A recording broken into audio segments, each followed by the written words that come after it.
Halo Sobat Guru, teringat sebuah pepatah yang mengatakan bahwa orang hebat mampu menghasilkan karya yang banyak. Namun, satu guru mampu menghasilkan orang-orang hebat. Menjadi guru bukanlah cita-cita saya sejak awal. Namun, seiring berjalannya waktu, saya sangat bangga menjadi seorang guru. Karena bagi saya, guru akan melahirkan anak-anak yang hebat. Sudah 8 tahun saya mengabdi menjadi seorang guru bahasa Indonesia di SMA Negeri 1 Panjen. 8 tahun bukanlah waktu yang mudah dan bukan waktu yang cukup singkat, tapi 8 tahun merupakan waktu yang lama. Sebelum saya menjadikan anak-anak hebat, tentunya saya harus mengembangkan potensi yang saya miliki dengan mengikuti berbagai macam workshop dan penelitian.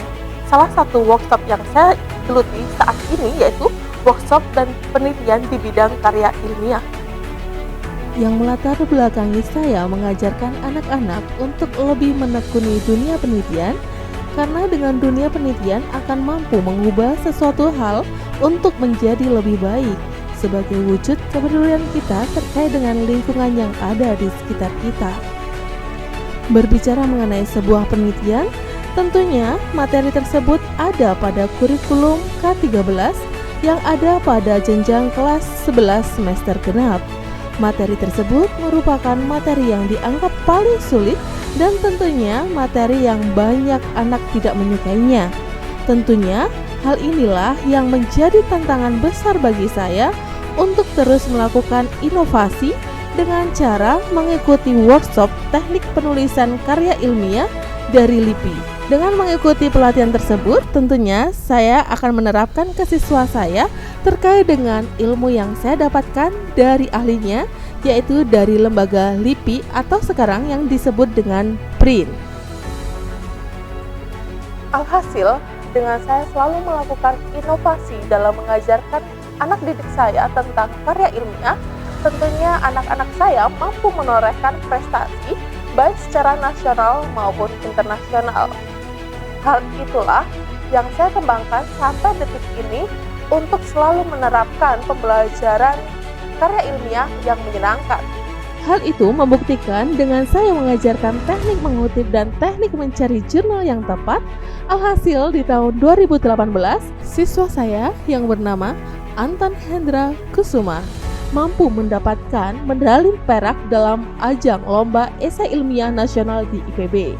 Tidak hanya seorang Anton, ada juga Vina Hilmiatul Elida juga mampu meraih medali perunggu dalam ajang lomba esai ilmiah nasional di IPB.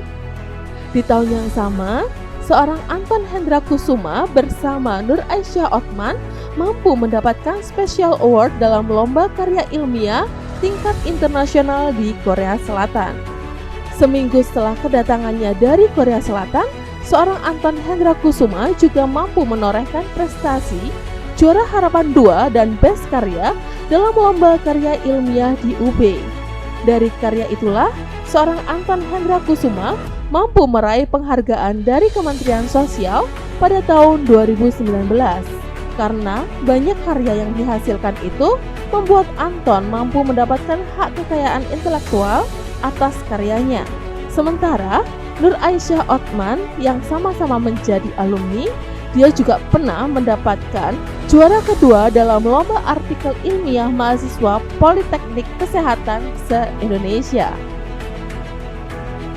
Dari banyaknya siswa saya berprestasi, tentunya saya harus mempertahankannya. Dengan banyaknya pengalaman saat membina, akhirnya saya membuat modul penulisan karya ilmiah. Hal itu ditujukan agar anak-anak memahami teknik penulisan karya ilmiah secara baik, karena dalam modul tersebut sudah terdapat adanya tahapan-tahapan teknik penulisan karya ilmiah. Dengan memanfaatkan kemajuan teknologi seperti handphone, modul ini saya bagikan melalui WA Group siswa untuk diunduh dan dipelajari lebih dalam. Dalam modul tersebut sudah terdapat adanya materi dan langkah-langkah penulisan karya ilmiah. Dengan menggunakan diksi yang sederhana dan contoh yang konkret, tentunya membuat siswa-siswa saya bisa memahami dan mempraktikkan penulisan karya ilmiah. Alhasil, dengan adanya modul tersebut, baru-baru ini siswa saya yang bernama Dewi Nur Imania mampu menjadi salah satu top 5 karya ilmiah terbaik yang akan berkompetisi pada tanggal 24 Oktober 2022 dalam Lomba Karya Ilmiah Inovasi dan Teknologi kategori peneliti milenial yang diselenggarakan oleh Provinsi Jawa Timur, di mana penelitiannya mengangkat budaya masyarakat pesisir Sendang Biru. Saat itulah saya mendampingi dia untuk pengambilan data penelitian.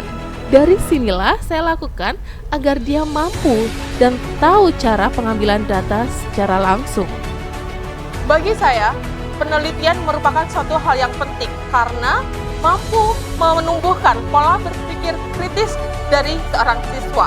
Hal itu sesuai dengan aktualisasi dari program pemerintah, yaitu Nadiem Makarim terkait dengan implementasi kurikulum merdeka, di mana salah satunya adalah terkait dengan mewujudkan P5, penguat profil pelajar Pancasila, yang salah satu karakternya yaitu untuk membangun siswa dalam berinovasi, berpikir kritis. Hal itu sesuai dengan pepatah yang sudah dikatakan oleh B.J. Habibie. Kemajuan sebuah bangsa tidaklah menunggu aksi dari pemuda bangsa lain, tapi menunggu aksi nyata dari pemuda bangsanya sendiri. Maka dari itu, saya, Erma Sifaul Hasanah, SPD, Guru Bahasa Indonesia SMA Negeri 1 Kepanjen, siap mengikuti apresiasi guru dan tenaga pendidikan tahun 2022 untuk menciptakan generasi yang unggul dalam memajukan bangsa Indonesia, terlebih daerah saya yaitu Jawa Timur dan khususnya Kabupaten Malang.